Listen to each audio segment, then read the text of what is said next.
Hello प्यारे बच्चों, once again welcome in practice session of JEE main second attempt. Okay, अभी हमने last session में कुछ प्रॉब्लम सॉल्व की थी इलेक्ट्रोकेमिस्ट्री से रिलेटेड। अब हम बात कर रहे हैं थर्मोडायनेमिक्स से रिलेटेड, जिसमें हम वर्क डन या एंट्रोपी इस तरह की प्रॉब्लम्स पर आगे बात करेंगे। तो अभी आपका फर्स्ट जो प्रॉब्लम है वो थर्मोडायनेमिक्स के वर्क डन पर बेस्ड है। आराम से प्रॉब्लम रीड करें, रफ पेपर पे प्रॉब्लम को सॉल्व करें, वीडियो पॉज कर लें, क्योंकि मैं तुरंत ही, आप जानते हैं कि आपको थोड़ी देर में ही उसका आंसर या सॉल्यूशन प्रोवाइड करता हूं और उसको एक्सप्लेन करता हूं। ओके, तो आराम से आप क्वेश्चन को रीड करें, लैंग्वेज बहुत केयरफुली पढ़ें, क्योंकि अगर लैंग्वेज पर ध्यान नहीं देंगे तो साइन का मिस्टेक हो जाएगा। ओके, तो प्रॉब्लम सॉल्व करें। अब देखिए, इस प्रॉब्लम में लिखा work done by the gas is 120 calorie. देखिए, वर्क डन बाय द, जब गैस तो साइन नहीं लगाते हैं, because work done by the gas का मतलब ही ये आपको -W दे रखा है, या इसको हम ऐसे बोलते हैं work done by the gas जो लिखा जाता है। तो जैसे ये W है, तो W को अब आप यहां पर -120 लिखोगे मेरे बच्चों। क्या लिखोगे? W इज इक्वल टू -120 या -W इज इक्वल टू आप 120 लिख सकते हैं। Reason, work done by the gas international sign convention के अकॉर्डिंग, केमिस्ट्री के लेटेस्ट साइन कन्वेंशन में work done by the gas को नेगेटिव बोलते हैं। और वर्क डन बोलने का मतलब W, जब न्यूमेरिकल सॉल्व करोगे फर्स्ट लॉ का कि sir delta U is equal to Q plus W, तो आपको W का साइन एक्सपेंशन के न्यूमेरिकल में नेगेटिव और कंप्रेशन में आपको पॉजिटिव देना होता है, बिकॉज कंप्रेशन होगा तो आपका, हम बोलते हैं work done on the gas. तो ये साइन कन्वेंशन फिजिक्स से उल्टा होता है, ऐसा आपको पहले से ही ऑलरेडी मालूम होना चाहिए। तो आपको इसमें देखना है कि हीट दे रखा है कि आपने गैस को कितना प्रोवाइड किया, means heat absorbed bye the gas है, तो क्यों पॉजिटिव होना चाहिए? क्योंकि गैस हीट गेन कर रहा है। आप बोलोगे ये भी ठीक है सर। आपको मालूम करना है कि गैस कौन सी है। ये इंटरेस्टिंग क्वेश्चन हो गया, बहुत बढ़िया क्वेश्चन, जेईई एडवांस में आने लायक है। मैन के हिसाब से तो बहुत अच्छा क्वेश्चन माना जाएगा, मैन के हिसाब से डिफिकल्ट क्वेश्चन माना जाएगा। गैस का मालूम करने का मतलब है आपको ये निकालना पड़ेगा गैस मोनोटोमिक है, डाइएटोमिक है या ट्राइएटोमिक वगैरह है। ओके, तो ऐसे ऑप्शंस आपको प्रोवाइडेड हैं। तो अब हम वर्क डन कैलकुलेशन वाले पार्ट पर जा रहे हैं। आराम से देखिए, W क्या होता है बेटा? -P external into DV. Integrate कर दीजिए, dW is equal to -P external into DV. तो आप जब इसको इंटीग्रेट करते हैं तो ये हो जाएगा W is equal to -P into delta V, मतलब V2 माइनस V1। तो इसको आप, अगर आपको प्रेशर वॉल्यूम नहीं दे रखे हैं, टेम्परेचर दे रखे हैं, तो आप उसी को रिप्लेस कर दें -NR T2 माइनस T1 से। Why? Because PV is equal to NRT। आप बोलोगे हाँ सर ये भी ठीक है। अब आप क्या करें, माइनस साइन इधर ले जाओ, तो -W इज इक्वल टू हो जाएगा बेटा NR डेल्टा T, या T2 माइनस T1 लिख लो, ये आ जाएगा बेटा। -W का मतलब था work done by the gas. Okay, तो यहां पर work done by the gas आपको दे रखा था 120, तो मेरी एक प्रॉब्लम सॉल्व, एक पार्ट सॉल्व हुआ, ऐसे बोलना चाहिए। Just a minute. आप बोलोगे ये भी ठीक है सर। अब Q इज इक्वल टू क्या होता है बेटा? Q इज इक्वल टू आपके पास, जब आप डिस्कशन कर रहे हैं तो आराम से देखिए, यहां पर लिखा हुआ है कि work done by the gas this heat given to the gas is something at, ये नोट करने वाली चीज है, कांस्टेंट प्रेशर। अगर कांस्टेंट वॉल्यूम लिखते तो हम QV बोलते, कांस्टेंट प्रेशर पे तो इसका मतलब QP बोलेंगे। ओके, तो यहां पर QP बोला, तो Q आपका जो है वो हो गया N CPM डेल्टा T। क्या हो गया बेटा? N CPM delta T। इसको हम, जब आपकी नॉलेज बहुत ज्यादा इंप्रूव होती है या आपने बहुत पढ़ रखा होता है, तो कांस्टेंट प्रेशर पे सिस्टम जब भी हीट गेन करता है तो वो एंथैल्पी चेंज के बराबर भी होता है, ऐसा आपने पढ़ा होगा। तो Q इज इक्वल टू गया N CPM delta T means T2 minus T1। कितना हीट प्रोवाइड किया बेटा? 420। आप बोलोगे yes sir. N moles of gas, CPM molar heat capacity at constant pressure, T2 minus T1। Okay, इन दोनों को, इस इक्वेशन और इस इक्वेशन को, ये मान लीजिए इक्वेशन नंबर 2 है, 1 है, तो 2 को 1 से डिवाइड कर दीजिए। जैसे डिवाइड करेंगे बेटा, इसमें N कैंसिल हो जाएगा और CPM बाय आ जाएगा, डेल्टा T भी कैंसिल हो जाएगा, तो आपके पास ये आ गया 3.5 is equal to CPM by R। आप बोलो ये भी ठीक है सर। 3.5 R का मतलब 7/2 R लिख लो। आप जानते हैं आइडियल गैस के लिए CPM minus CVM is equal to क्या होता है? R। आप बोलोगे हाँ सर ये तो मालूम है। For an ideal gas CPM minus CVM is equal to क्या होता है बेटा? R।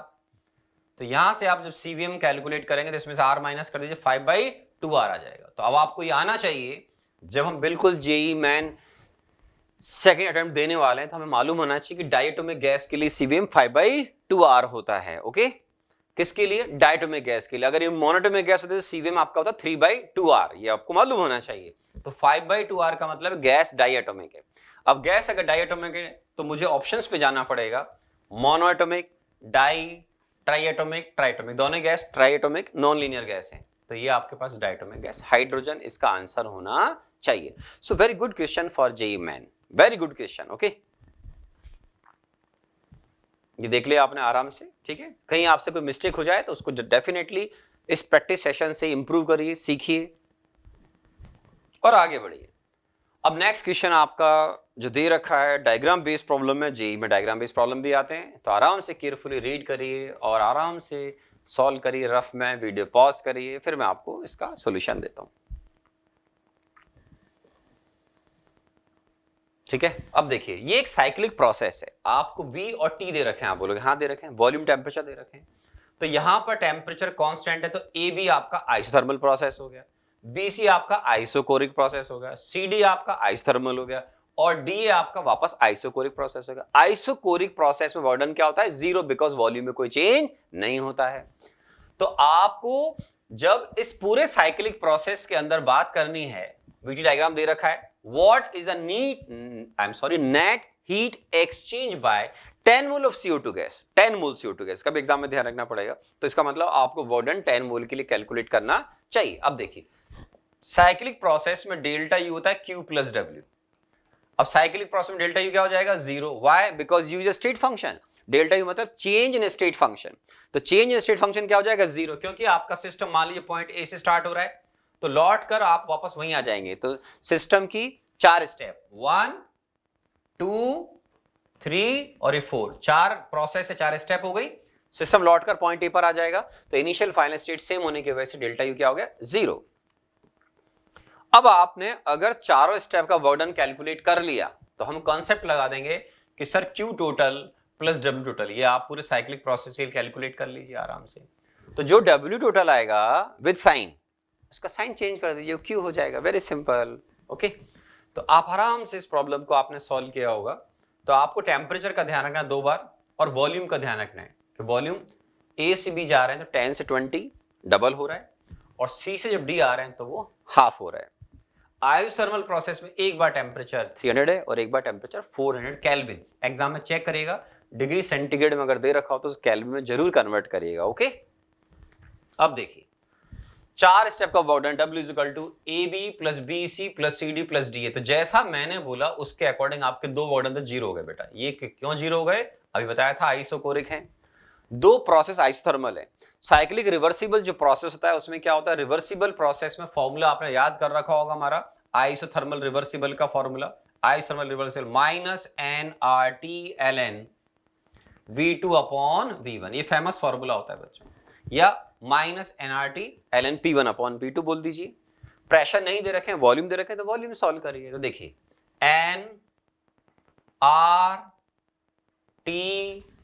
nRT कैलोरी सिस्टम में R का वैल्यू कितना होता है बेटा? 2। ये मिट गया बेटा, 1 मिनट है ना। n का वैल्यू 2, n का वैल्यू 10, सॉरी, R का वैल्यू 2, T का वैल्यू 300 केल्विन। ln 2 क्यों लिखा? वॉल्यूम 10 लीटर से 20 गया था, रेशियो निकाल लिया, V2 बाई V1 0। अगला स्टेप कौन सा? AB प्लस BC और ये फिर कौन सा हो गया? CD में टेम्परेचर 400 केल्विन है, इसका केयरफुली ध्यान रखें, minus nRT/T2 ln V2 upon V1। इस बार वॉल्यूम कम हो रहा है तो आप इसको ऐसे लिख दीजिए। 0 क्यों लिखा? 4th प्रोसेस आपका आइसोकोरिक होगी। तो यहां से जब सिंप्लीफाई करके आप कैलकुलेशन करेंगे, बी केयरफुल, तो आपका आंसर आ रहा है 1400 कैलोरी।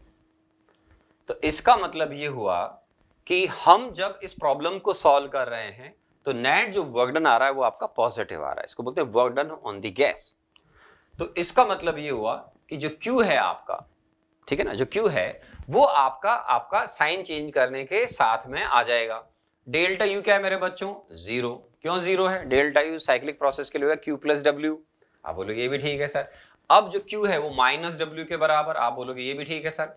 और आपको जो W दे रखा था वो आपको दे रखा था, आपने कैलकुलेट किया, आई एम सॉरी, तो 1400, तो आपका आंसर आएगा माइनस 1400 कैलोरी। मतलब इस पूरे साइक्लिक प्रोसेस में जो गैस है वो ओवरऑल वर्क कर रही है कितना 1400 कैलोरी, और इजी लैंग्वेज में वो हीट जो रिलीज कर रही है वो है आपका माइनस डब्ल्यू, मतलब आपके पास डब्ल्यू आपके पास 1400 है, इसका मतलब बर्डन ऑन द गैस आ रहा है, क्योंकि इसका मतलब कंप्रेशन का बर्डन एक्सपेंशन के बर्डन से ज्यादा है, इसको बोलते हैं work done on the gas या बर्डन ऑन द सिस्टम, ये पॉजिटिव है।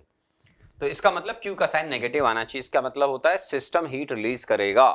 तो जब आप गैस को कंप्रेस करेंगे तो गैस को हीट रिलीज करना है, कितना गैस हीट रिलीज कर रही है वो है -1400 कैलोरी, तो साइन नेगेटिव का मतलब गैस हीट रिलीज कर रही है, अगर साइन प्लस आता है तो उसको बोलते हैं heat absorbed bye the gas, और उसने हीट एक्सचेंज बोला है तो हीट एक्सचेंज में साइन की जरूरत नहीं पड़ती है, तो आपका आंसर आना चाहिए 1400। लेकिन अगर विद साइन मांग रहे हैं कि आप तो मुझे विद साइन बताइए, तो विद साइन का मतलब है कि सर इस साइक्लिक प्रोसेस में नेट गैस जो है वो 1400 कैलोरी हीट रिलीज करेगी। ओके, तो साइन कन्वेंशन बहुत क्लियर रखें, और जैसा मैंने पहले बोला वर्क का साइन कन्वेंशन फिजिक्स में जो आप पढ़ते हैं उससे बिल्कुल उल्टा होता है। ओके, तो ये एक अच्छा क्वेश्चन हो गया सर, बहुत बढ़िया।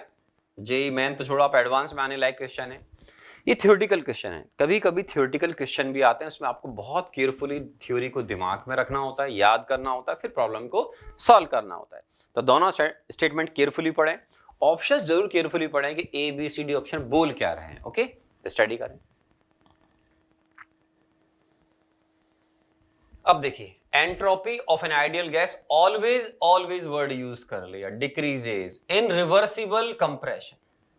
रिवर्सिबल प्रोसेस यूज किया, वेरी गुड। कंप्रेशन मतलब वॉल्यूम कम, लेकिन उन्होंने ये लिखा है कि एंट्रोपी हमेशा कम होती है। अब ये तो अलग अलग प्रोसेस होते हैं, कंप्रेशन तो बहुत तरह का हो सकता है, आइसोथर्मल भी हो सकता है, एडियाबैटिक भी हो सकता है, ऑर्डिनरी कंप्रेशन भी हो सकता है जिसमें टेम्परेचर ही चेंज हो रहा हो। तो अब इसमें आप अगर ऑलवेज वर्ड यूज कर रहे हैं मतलब जरूर ऐसा होना चाहिए, नहीं, ये गलत हो गया स्टेटमेंट। क्यों? एडियाबैटिक प्रोसेस को याद करो मेरे बच्चों, एडियाबैटिक प्रोसेस में क्या होता है, DQ 0, DQ रिवर्सिबल 0 होता है, और DS क्या होता है मेरे बच्चों, DQ रिवर्सिबल बाय T। तो अगर यही 0 हुआ तो आपका DS क्या हो जाएगा, 0, मतलब उसकी जो एंट्रोपी है वो आपकी क्या हो जाएगी, कांस्टेंट। क्यों? क्योंकि सिस्टम और सराउंडिंग के बीच में हीट एक्सचेंज नहीं हो रहा है। तो आपने जो वर्ड या आपने स्टेटमेंट दिया ऑलवेज डिक्रीजेज, ये आपका फॉल्स हो गया।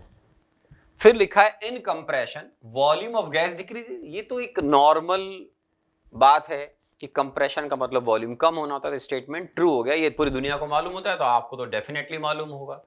तो हम ऑप्शन जब सेलेक्ट करने बैठेंगे तो स्टेटमेंट ऐसा चूज करें जिसमें एक गलत आ रहा हो फर्स्ट, तो आप देखेंगे ट्रू ट्रू ट्रू ट्रू, ये देखिए statement D, statement 1 is false, statement 2 is true. तो थ्योरेटिकल क्वेश्चन भी आपको आने चाहिए।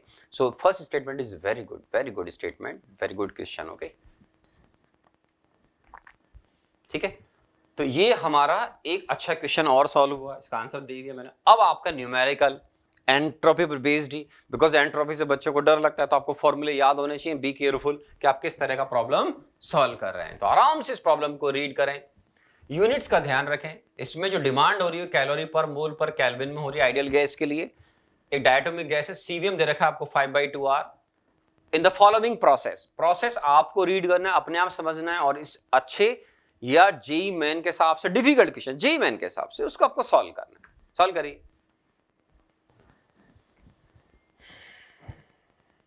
अब देखिए, आपने प्रॉब्लम रीड किया मेरे बच्चों, प्रोसेस को पढ़ो। प्रोसेस में लिखा हुआ है कि सर ये 400 केल्विन 1 बार है, और इस बार टेम्परेचर जो है 400 केल्विन से 100 केल्विन हो गया, मतलब टेम्परेचर चेंज हो रहा है। आप बोलोगे यस सर। प्रेशर 1 बार से कितना होगा, 10 बार, तो प्रेशर भी चेंज हो रहा है। तो आपने एक फॉर्मूला पढ़ा होगा मेरे बच्चों, और आप बोलोगे फॉर्मूला क्या था सर, कि सर एंट्रोपिक स्टेट फंक्शन होता है। तो आपको मालूम है कि अगर आई और एफ, आई का मतलब इनिशियल स्टेट और फाइनल स्टेट मालूम है, तो चाहे रिवर्सिबल चाहे इरिवर्सिबल हो, डेल्टा एस की वैल्यू सेम होगी। डेल्टा एस क्यों? डेल्टा एस होता है स्टेट फंक्शन का चेंज। तो आई और एफ अगर आपको मालूम है तो डेल्टा एस की वैल्यू होती है S F minus S I. तो आपको हमेशा फाइनल और इनिशियल स्टेट का डिफरेंस निकालना होता है एंट्रोपी चेंज में। अब आपने फॉर्मूला रट रखा होगा, याद कर लिया होगा, n CVM ln T2/T1 plus NR ln V2/V1।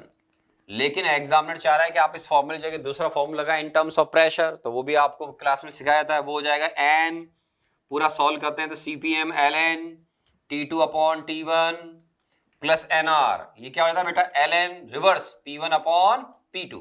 और अगर किसी बच्चे को फॉर्मूला याद नहीं हो तो वो इसके अंदर कॉन्सेप्ट लगाएगा P1 V1 upon T1 is equal to P2 V2 upon T2 का, तो उससे भी अगर वो सॉल्व करेगा तो फॉर्मूला आ जाएगा। तो इसमें CPM आएगा जब आप प्रेशर की टर्म में प्रॉब्लम सॉल्व करेंगे, CVM आएगा जब वॉल्यूम की टर्म में सॉल्व करें। दोनों फॉर्मूले बहुत इंपॉर्टेंट है, याद रखें। अब हमें इसमें वैल्यू को पुट करना होगा मेरे बच्चों, तो आप आराम से देखिए n CPM ln T2 upon T1 plus NR ln P1 upon P2। CVM आपको 5/2R दे रखा था मेरे बच्चों, तो CPM निकल गया 7/2R ln T2। आपका T2 कितना था, मतलब final temperature 100, initially 400, NR ln P1 upon P2। तो आप इसको आराम से जब सॉल्व कर लेंगे, R की वैल्यू आपको मालूम है कैलोरी सिस्टम में 2 होती है, वैल्यूज को पुट कर दीजिएगा तो फाइनली आपके पास आंसर आ रहा है सर -14.4 कैलोरी पर केल्विन पर मोल। तो आपको एग्जाम में ये ऑप्शन देख लेना चाहिए, मतलब हमारा आंसर क्या आ रहा है A। तो ये एंट्रोपी पर बेस्ड एक बहुत ही अच्छा क्वेश्चन, लेकिन फंडामेंटल क्वेश्चन है, इसको ऐसे नहीं बोलेंगे बहुत डिफिकल्ट है। ये तो आपको देखो एग्जाम में ध्यान रखना पड़ेगा कि सर प्रेशर यूज कर रहे हैं कि वॉल्यूम यूज कर रहा है एग्जामिनर, फॉर्मूला राइट फॉर्मूला क्या है, तो इनको हम अगर हम ध्यान में रखेंगे तो प्रॉब्लम सॉल्व कर पाएंगे। Delta S molar entropy chain, exam में अगर एग्जामिनर मोल्स के बारे में पूछेगा तो आप फॉर्मूला यूज कर सकते हैं, delta S is equal to n CPM ln T2 upon T1 plus NR ln P1 upon P2। यहां पर क्योंकि आप जो बात कर रहे हैं उसके अकॉर्डिंग आपने मोल 1 लिया है या पर मोल पर आप कैलकुलेशन कर रहे हैं तो कोई दिक्कत नहीं, आप इसको पर मोल पर इसको n को यहां से हटा दीजिएगा, डेल्टा एस बाई एन को हम क्या बोलते हैं डेल्टा एस एम, तो इसको आप ऐसे कर सकते हैं डेल्टा एस बाई एन, ऐसे कर दीजिए सिंपल सिंपल, तो कोई बात नहीं। अगर आपने 1 लिख दिया है, यहाँ इसकी 1 की भी जरूरत नहीं थी क्योंकि आप डेल्टा एस एम निकाल रहे हैं, तो डेल्टा एस एम का मतलब itself delta S by N हो गया, पर मोल पर कैलकुलेट कर रहे हैं, तो ये ज्यादा अप्रोप्रिएट है कि आप यहाँ से इसको भी हटा दीजिएगा आराम से, तो आप प्रॉब्लम सॉल्व करेंगे तो आ जाए कैलोरी पर केल्विन पर मोल। तो ये एक बहुत अच्छा फंडामेंटल क्वेश्चन खत्म हो गया। Okay, thank you very much.